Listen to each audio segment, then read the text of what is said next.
Mutevedzeri wemutungamiri wenyika vaConstantino Chiwenga pamwe nevemauto mushure mesarudzo dzakaitwa vanonzi vakatadzisa mutungamiri wenyika vaEmmerson Mnangagwa kunanavira chigaro chetatu. Izvi zvakamanikidza vaMnangagwa kubuda pachena vachiti havasi kuzoda kushandisa bumbiro remutemo kuti varambe vari pachigaro sezvinodiwa nevatsigiri vavo.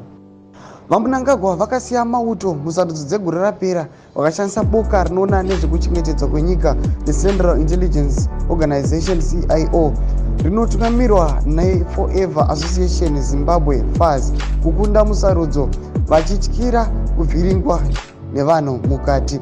Zvakadaro vakuru vemauto vaigara vachiti mushure mesarudzo vaMnangagwa neFAS vachamiswa. Iye zvino urongwa hweCIO hwaramba kumira zvakanaka sezvo mauto ari kutsigura vaChiwenga kuti atore chigaro.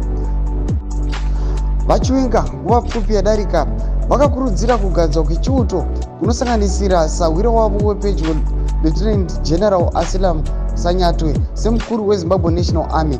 Muri yeZimbabwe ndozviri kubuda kutagwa nawo muzarana zvinzi aiwa aiwa plan yake yekuna 30 term aiwa yakamisiwa naChiwenga zvisikatombofungidzirwi.